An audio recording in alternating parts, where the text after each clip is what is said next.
qu'est-ce que c'est beau le Bologet. Ah mais vous êtes là vous. Mais ça tombe bien. Aujourd'hui je vais vous parler des pires motos à ne surtout pas acheter. On va faire le top 10. Et oui, mais qu'est-ce que vous voulez que je vous dise? Moi aussi ça me fait mal de me dire qu'il y a des motos c'est de la merde, mais c'est comme ça, c'est tout. Quels sont les critères pour ce top 10? D'abord, il y a la fiabilité, il y a la revente du véhicule et il y a aussi le plaisir de conduite. Putain, c'est terrible, avec ce vent, on va voir ma calvatie là. Fait chier. Ah oui, petit disclaimer les mecs, c'est purement subjectif. Donc arrêtez de m'assaillir de commentaires, il y a des choses que moi je pense qui n'est pas forcément la vérité absolue. Qu'on soit bien d'accord. Mais avant que la vidéo commence, je t'invite à t'abonner, à liker.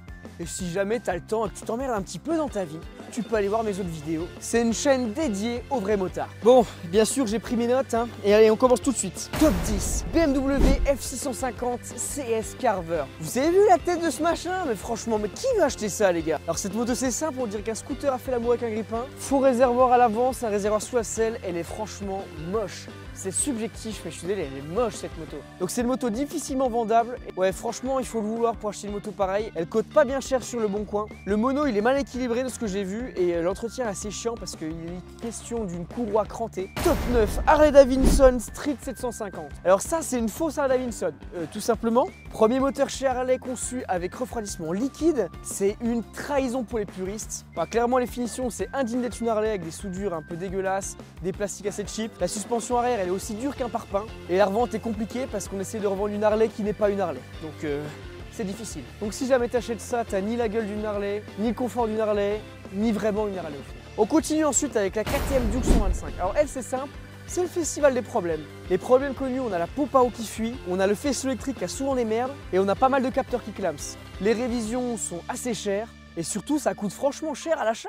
Donc top 8. Top 7, la Suzuki GS500. Alors celle-là, t'en vois la pelle sur le bon coin à des 1000 €, mais clairement c'est une moto d'un autre temps.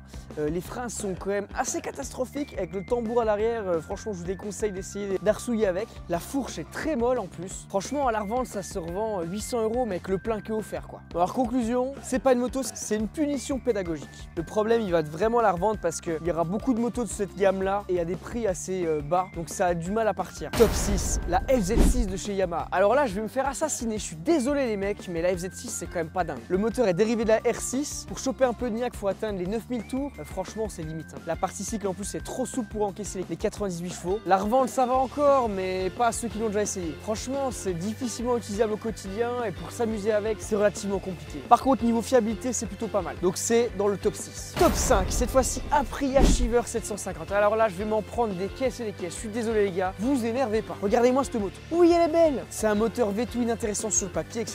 Mais pareil, c'est pas fiable. La cartographie d'injection, elle est mal branlée. La réponse à la poignée, c'est on-off. À la revente, ça va encore, mais bon, c'est italien quoi. Donc les gens se méfient des problèmes. Top 4, là aussi, je vais prendre cher. Là, les gens, ils vont pas être contents et j'en suis désolé. Mais c'est la Kawasaki ER5. Moteur de 500 cm3, 40 chevaux, trop linéaire pour apprendre quoi que ce soit. Je suis désolé. La suspension, c'est du chewing-gum. C'est encore une moto d'un autre temps. Bon, après, quand on voit sa grande sœur, la ER6, qui a des problèmes de coussinet de bielle, j'ai envie de te dire, finalement, l'un dans l'autre, ça va quoi. La boîte est lente. Franchement, cette moto, elle a un look de cantine soviétique. C'est une moto que tu pourras revendre que à des personnes qui souhaitent passer le permis, donc passer la période en A2. Je dirais pas que la revente est compliquée, mais c'est vraiment pas le top non plus quoi. Donc conclusion, tu passes le plateau avec, mais tu passes pas des bons moments. Top 3. Et là j'espère que beaucoup de monde seront d'accord avec moi parce que quand même, la Yozu 650 GT. En fait c'est une copie coréenne de la SV 650 de chez Suzuki. Les freins sont spongieux, suspension chinoise de merde, finition scooter de chez Lidl, la boîte est imprécise, l'échappement il part en lambeaux. Alors là si tu veux la revendre, oublie. Hein. Même que ce soit été, hiver, printemps, que sais-je, c'est vraiment...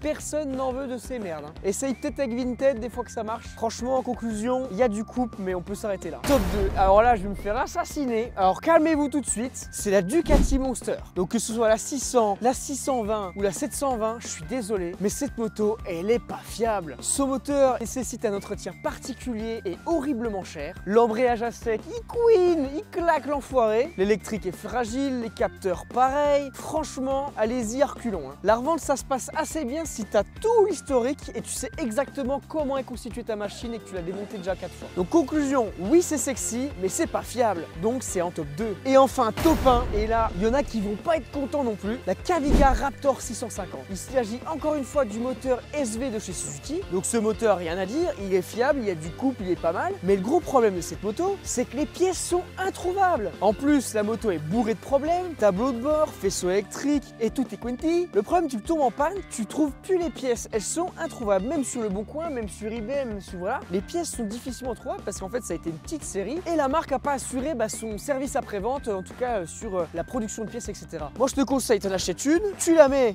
dans le salon, mais tu n'y touches plus. La revente, ça peut se faire du coup que à un collectionneur ou à quelqu'un un peu débile, mais c'est pas très bien parce que tu l'auras un peu roulé. Bon, en conclusion, elle est exotique mais toxique. T'as des problèmes Ducati, mais sans le logo. Bon, si t'as une de ces motos, dis-le moi en commentaire. Je suis vraiment désolé de te la prendre, hein, mais c'était pas le meilleur choix. Après, clairement, mon avis, c'est que le mien. T'as le droit d'être pas d'accord. Hein. Après, ça me fait une belle jambe. Non, je rigole, les mecs, vous excitez pas. C'est clairement subjectif cet avis. D'après le marché occasion moto que j'ai pu assez analyser, observer, et que je connais plutôt bien, malheureusement, ces motos, ouais, c'est compliqué quoi. Enfin, en tout cas, personnellement, je partirais pas là-dessus pour de l'achat revente ou même pour de l'achat tout court. Voilà, j'espère que ça vous aura plu, que je vais pas me prendre une vague de haine juste énorme. Je vous aime tous, motards comme vous êtes. N'hésitez pas à être cool dans les commentaires et amener de la réflexion constructive, j'en serais très conquis. Alors les boys, n'oubliez pas surtout de vous abonner, d'aller voir les autres vidéos. D'ailleurs, mon petit frère vient d'avoir le permis, on allait chercher une de ses motos, ça s'est pas du tout bien passé, je vous invite à aller voir. Alors lâche ton petit like, ton petit commentaire et ton abonnement, bien sûr. Et on se dit à une prochaine. Allez, bisous.